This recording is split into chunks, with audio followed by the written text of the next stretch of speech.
Ndiyo, ni kweli. Ndiyo, ni kweli. Bado Mungu anarejesha. Moja ya kitu ambacho Mwenyezi Mungu huwa anarejesha ni uhai. Uhai.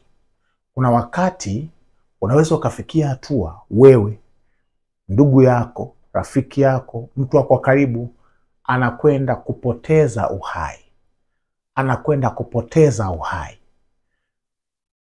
Wengi huwa wanakata tamaa na kumwekea Mungu mipaka kwamba haiwezekani. Katika somo la leo tunakwenda kuangalia bado Mungu anarejesha uhai. Sema nini basi? Katika kitabu cha Zaburi 21 mstari wa 4, maandiko matakatifu yanasema, alikuomba uhai, ukampa muda mrefu wa siku nyingi, milele na milele. Moja ya jambo ambalo watu wa Mungu wa zamani walikuwa wanaliomba ni uhai. Ni uhai. Sasa kuna aina mbili ya uhai. Yaani nataka unielewe vizuri. Kuna aina mbili za uhai. Aina ya kwanza ni uhai wa mpito. Temporal life. Uhai wa mpito ni umri huu wa mwanadamu anaoishi akiwa hapa duniani. Huu nao unaweza ukaomba Mungu akakupa tu siku nyingi ukaishi tu kwa ajili ya utukufu wake. Lakini aina ya pili ya uhai ambao ni wa muhimu sana ni ule uhai tunauita uzima wa milele. Ni afadhali mtu akaishi miaka 5 alafu akalala akapata uzima wa milele kuliko kuishi miaka 9,000 au miaka 900, miaka 500, miaka 200, mwisho wa siku ukapotea. Kwa kichukua kuna miaka 80 kwa mfano, alafu huyu akaja akafufuliwa akaishi milele zote. Ndio maana neno linasema alikuomba uhai, ukampa muda mrefu wa siku nyingi, milele na milele. Mpango wa Mungu ni mwanadamu aishi milele. Ni sahihi, ni kweli. Ndio kuna wakati tutaomba uhai, tuishi maisha marefu na familia, tupate kuwa na wajukuu, watoto. Ni jambo sahihi kabisa, lakini hicho kisiwe ndio kikomo chetu. Mwingine anasema nimeishi miaka imenitosha nilale. Miaka haitoshi ndugu yangu, hujaombwa kufa, umeumbwa kuishi milele. Kwa kuna wakati ukifika unasema hata kama umeruhusu jambo bali nipate nitulie kidogo, lakini sina wasiwasi, maana kuna milele. Na siri ya uzima wa milele ni kwamba tunaupata tukiwa tuko hai. Unaponiona uhai nilionao si katika mimi, ninao katika Kristo Yesu, ambaye Kristo ana milele wote. Kwa hata kama akiruhusu kupumzika ni jambo tu kwa muda mfupi, lakini kuna milele na milele na milele. Sasa wako watu waliopitia changamoto ya kupoteza uhai. Changamoto kubwa sana ya kupoteza uhai.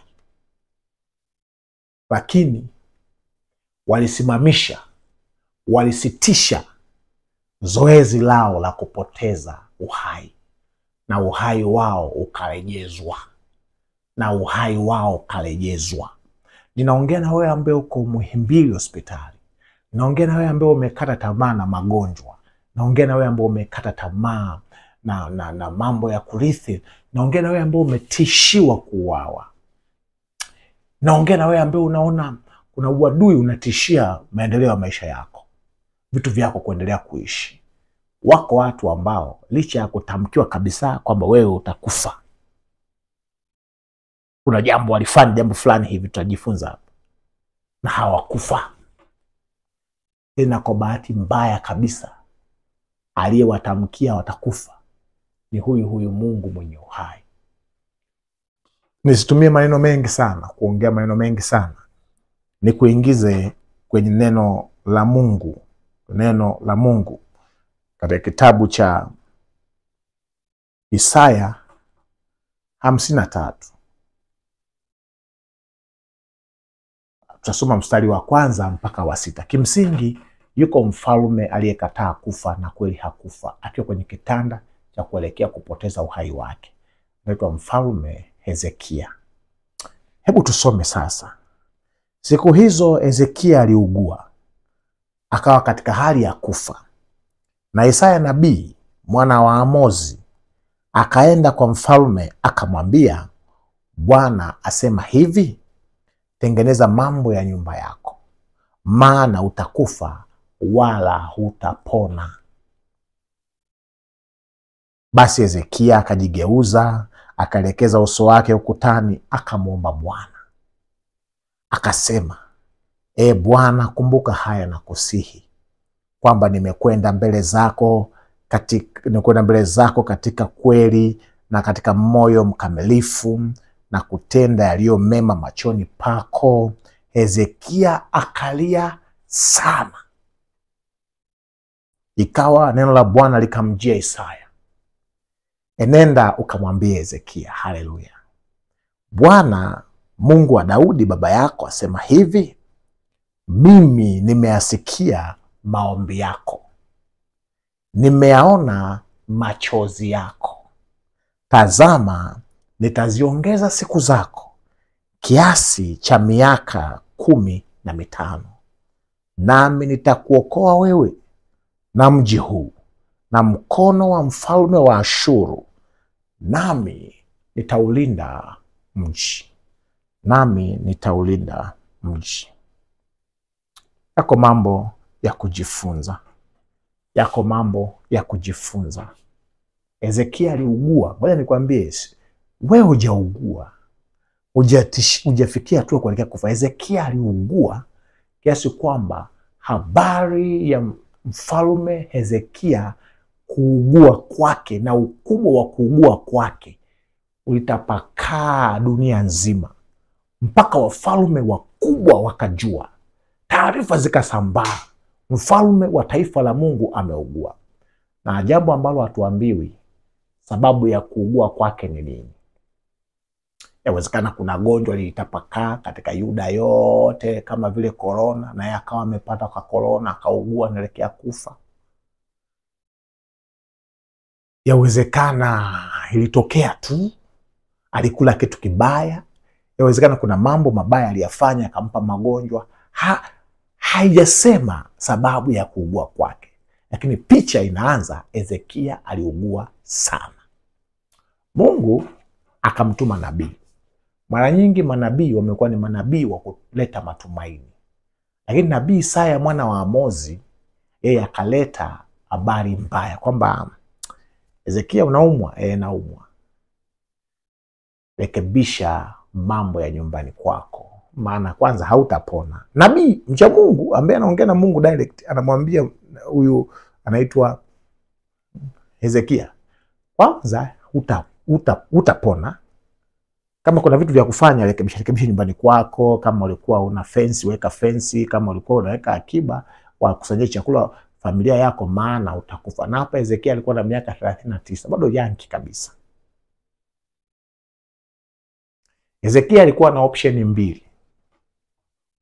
Moja, kukubali kauli ya nabii ya Mungu kupitia nabii kwamba nirekebishe tu mambo yangu, ninakufa. Mbili, kukataa kufa na kumwambia Mungu, bado una kitu unaweza kunifanyia. Hezekia akachagua uamuzi wa pili. Akalia sana, akaomba sana Mungu, akaomba Mungu wa mbinguni, rejea hata mambo mema ambayo nimewahi kuyafanya. Akalia sana. Jambo la kwanza la kujifunza, unabii ambao Mungu ameutoa juu ya dunia na juu ya maisha yako, kuna aina mbili za unabii. Aina ya moja ya kwanza ni aina ya unabii tunaita unabii ambao hauna masharti, unconditional prophecy. Aina ya pili ni unabii wenye masharti. Kama utafanya hivi, inaitwa conditional prophecy, unabii wa masharti. Mimi nitafanya hivi, kwa usipofanya nitafanya. Moja, unabii usio na masharti, kwamba lazima litokee, utake, usitake, ulie, usilie, uombe, usiombe, ni kuja kwa Yesu mara ya pili. Kuna mambo mengi madogo madogo yametabiriwa. ambayo si lazima yatokee. Kwa mfano, Ninawi iliambiwa Ninawi utaangamia. Kawaambie Ninawi utaangamia. Ninawi walipotubu hawakuangamia. Kwa mfano wa pili, Mungu aliahidi atafuta Israeli wote na atabakiza Musa, atamtengeneza Musa kuwa taifa ambao atafanya nalo kazi. Musa akamgomea. Akamwambia hicho kifanya itakuwa ni kitu kibaya sana Mungu. Dunia nzima itajua ni Mungu katili, umewatoa watu Misri ulijua uwe. Mungu unajua wakati mwingine anajifanya kama mtu. Wazo likamuingia. Akasema basi sitaua. Akagairi. Mungu wetu huwa anagairi. Hiki kitu huyu bwana Hezekia alikuwa anakijua. Ndio maana Biblia inasema mjue sana Mungu ili upate kuwa na amani. Ndipo mema yatakapokujilia. Kuna vitu vingine unaviomba kwa sababu hujamjua Mungu na tabia yake. Tabia ya Mungu, kuna baadhi ya vitu huvisema na uvitabiri, lakini wewe una uwezo wa kuvibatilisha kama utafuata baadhi ya kanuni ambazo watu wa Mungu walizifuata. Kwa hiyo unabii wa kifo cha mfalme Hezekia ulioletwa na nabii Isaya, mfalme Hezekia hakuupokea, japo litoka kwa Mungu. Akamwambia bado kuna nafasi. Akaomba, akamlilia Mungu juu ya uhai, akakumbusha mambo ambayo amewahi kuyafanya Hezekia. Mungu akasikia na alisikia na akajibu hata kabla Isaya hajamaliza kushuka ngazi za ikulu. Huyu ndiye Mungu ambaye nataka umwabudu. Kwamba Mungu yuwaweza kukurejeshea uhai wako hata kama maisha yako yanaelekea kwenye hatua ya kufa. Mungu yuwaweza kurudisha uhai wa watoto wako, uhai wa mume wako, uhai wako mwenyewe, uhai wa ndugu yako, baba yako, mama yako, uhai wa familia yako, ndoa yako, hata kama imekwisha kuiva kuelekea kwenye kifo. Katika pointi ya kifo ndipo Bwana Hezekia akamlilia Bwana, akageuza unabii wa kifo chake. Hata wewe una uwezo wa kuomba maombi na nguvu kugeuza unabii wa biashara kwamba yako itakufa, kugeuza unabii wa career yako kwamba utakufa bila ajira. Unaweza kuomba ukageuza kabisa mambo. Hii ni principle. Nasema kuomba kwake kwa bidii, kuomba kwake mwenye yake kwa faa, akiomba kwa bidii, na ombi la imani litamponya mgonjwa huyo. Haisemi ombi la imani Yakobo kwamba linaweza likamponya au lisimponye, nasema litamponya. Kwa imani yako katika kuelekea kufa, kuelekea kutoweka katika uwepo wa dunia hii, vitu vyako kuelekea kutoweka, ombi lako lina uwezo wa kugeuza process, mchakato ukaenda kwenye anti-death process, mchakato wa kutokufa. Wako watu ambao walipofika miaka ya 70 wakatangaziwa watakufa na vikaratasi vya kidaktari, vile vikaratasi vya hospitali, wanatembea na madawa, wanasubiri kufa. Wao wameamua kupenda, lakini wako watu wanadamu kama wewe walifika hatua wakamwomba Mungu, wakasema hapana, bado kuna uwezekano wa kureverse mchakato. Na walipoanza maisha mapya, Mungu aliwasikia. Jambo la pili,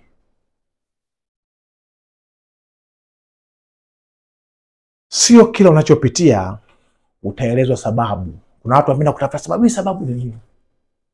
Au nimerogwa? Yule mtu aliangalia jicho, alikuwa jicho zuri sana. Usitafute. Mungu hawezi kutoa kila sababu. Wakati Ayubu anateseka, majipu, watoto wanakufa, ng'ombe zinaondoka, mke anamdhihaki, marafiki na nini, Bwana hakumvujishia siri kwamba wewe unateseka kwa sababu mimi na shetani tulikaa tukabishana mdahalo, nikamwambia kujaribu hiyo kitu. Hamna sentensi Mungu ameandika kwenye kitabu cha Ayubu. Sio lazima ujue chanzo ya kila unachopitia. Kikubwa, jikabidhi maisha yako kwa Mungu. Tafuta ahadi za Mungu. Angalia kile ambacho unajua unapaswa kufanya kwa nafasi yako. Fanya. Mengine mwachie Mungu. Jambo la tatu. Kuna nguvu kubwa sana katika kuomba. Iko nguvu kubwa katika maombi. Mungu bado anarejeza kupitia maombi. Hezekia aliyekuwa ametamkiwa kifo masaa machache yajayo, ni nguvu ya maombi ambayo iliweza kubatilisha kifo cha mfalme Hezekia. Na mtoa habari ya kifo, mtumishi wa Mungu mwaminifu Isaya, akiwa bado yuko njiani akielekea kuondoka asubiri kupokea msiba wa mfalme, Mungu akamzuia, ujumbe ukamshukia, nenda akamwambia Hezekia, nimempa miaka mingine 15. Kuna nguvu kubwa sana katika kuomba. Acha watu wawacheke wana maombi. Acha watu waone wana maombi hawana akili.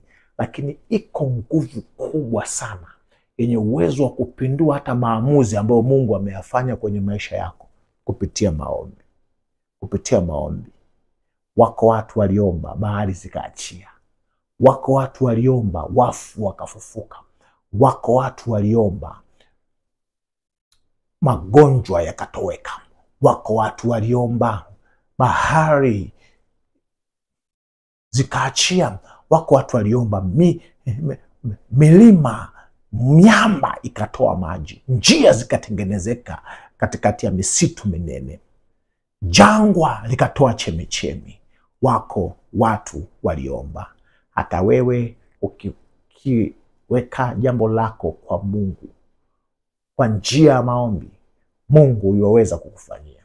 Sasa Biblia isemi Hezekia alimuita Isaya amuombee.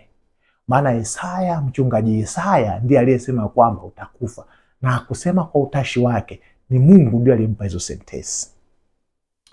Kuna wakati kwenye maisha, jifunze kujisimamia binafsi katika maombi. Unaweza ukaenda uombewe na mchungaji, uombewe na mwinjilisti, na mtume, na mtumishi wa Mungu si nani. Kumbe yeye mwenyewe baadaye ya kukuombea utoke kwenye hilo tatizo, akawa na ujumbe wa kukuzamisha zaidi kwenye hayo matatizo.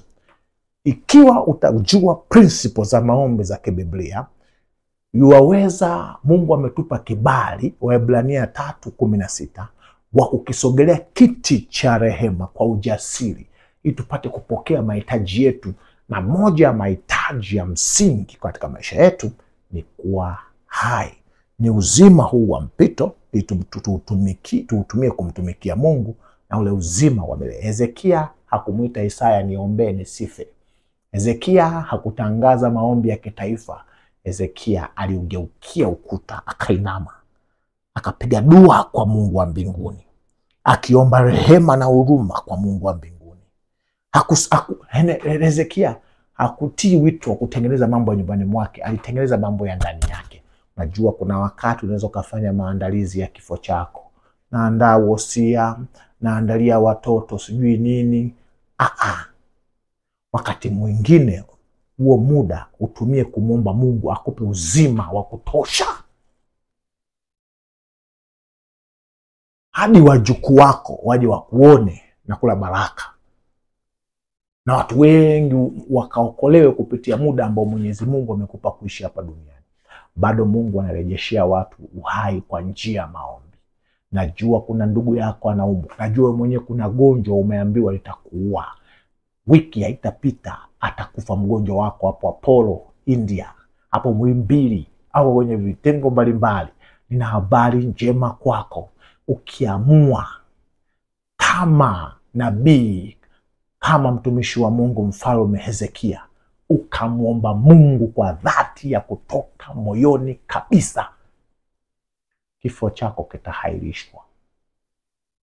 Cha mke wako kitahairishwa, cha mume wako kitahairishwa. Kwa sababu Mungu huwa anahairi. Mungu sio kigeugeu kwamba amesema hivi akafanya hivi, bali moja ya sifa ya Mungu huwa anaghairi. Kughairi ni kuhairisha.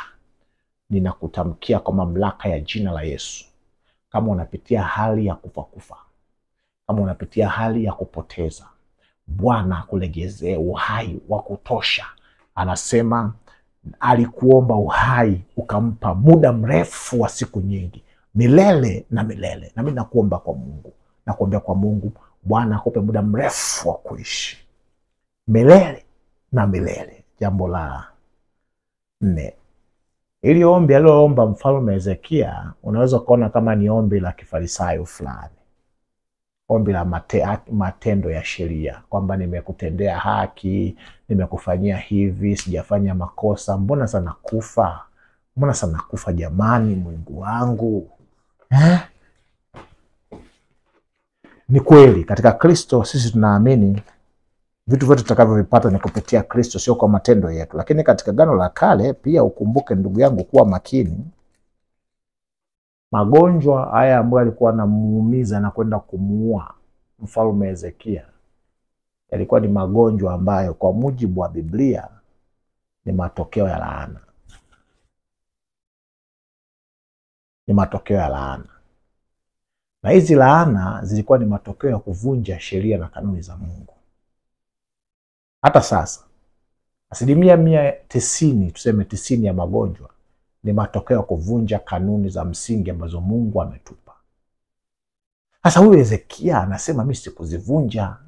Kwa ombi la Hezekia lilibezi katika kitabu cha Kumbukumbu la Torati 28. Najua wafalme walikuwa wameagizwa kitabu cha Torati kiwe pembeni. Yaani mfalme yote lazima ajue mambo ya maneno ya Mungu. Kwa hiyo kwamba kama wewe ni baba, ni mfalme wa familia, lazima ujue Biblia.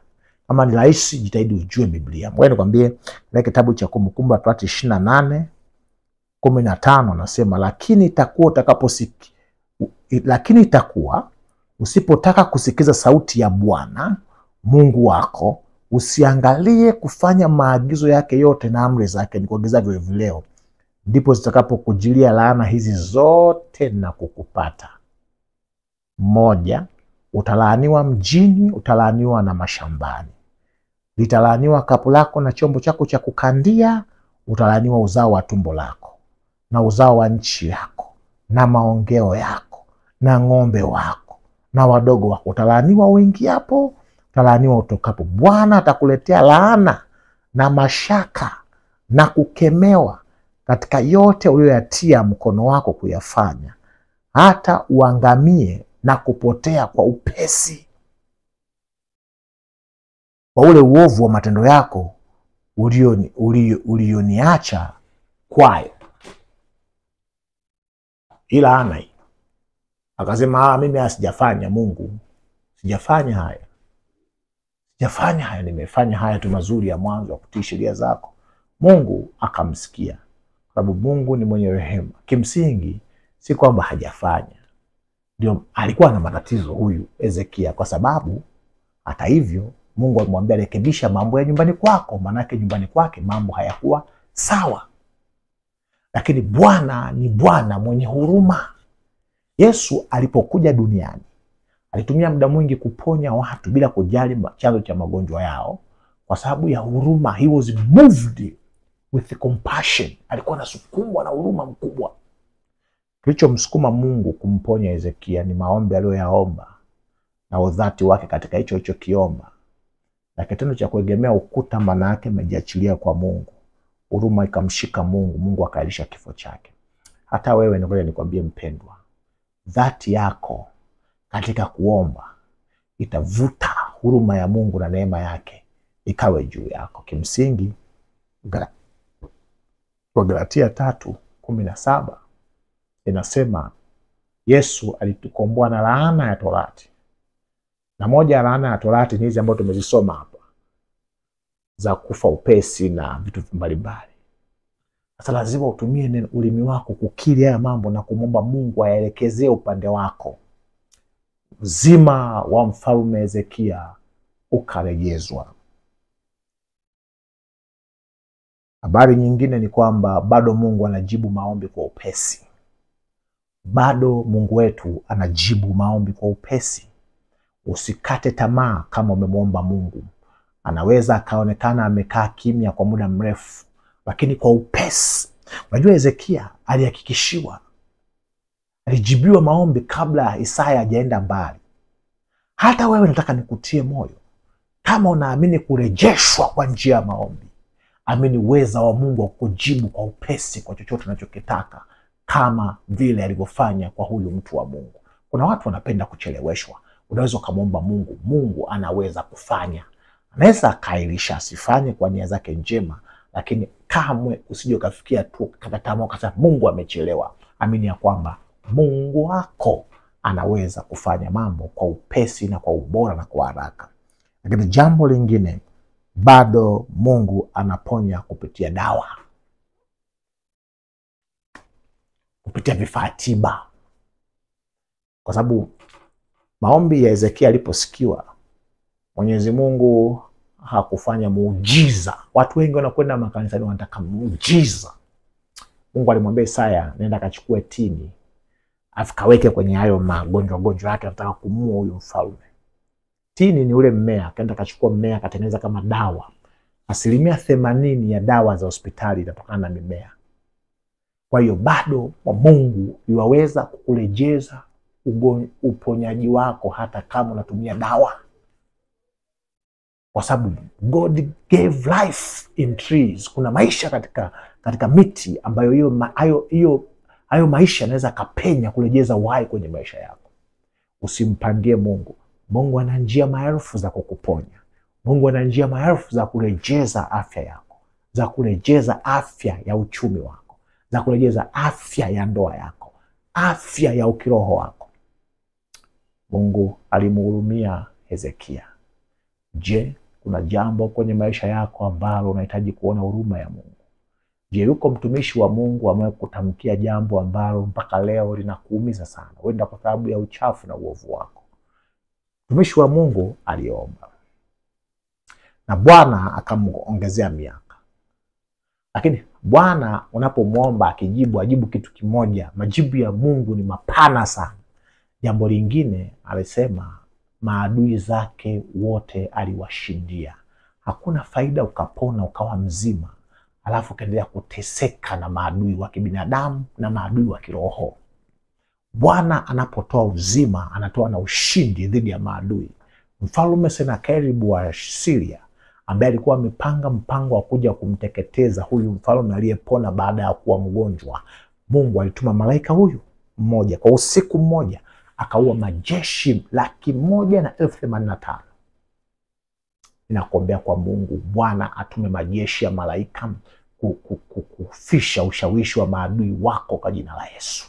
Lakini nakuombea kwa Mungu wa mbinguni, Bwana kurejeshe uhai wako. Lakini uhai huu ni uhai wa mpito, tunatumia muda mfupi tu hapa duniani. Na kuomba kwa Mungu wa mbinguni akupe uhai milele na milele, akurejezee uzima milele na milele.